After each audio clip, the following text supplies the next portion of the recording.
Prezident İlham Əliyev martın 4-də İran İslam Respublikasının ölkəmizdəki səfirliyində olub. İran İslam Respublikasının ali rəhbəri Ayətullah Seyid Əli Xameneyinin və bir çox mülki şəxslərin həlak olması ilə əlaqədar başsağlığı verib.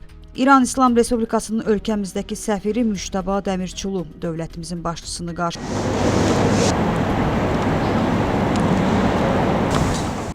Azərbaycan prezidenti matəm kitabına ürək sözlərini yazıb.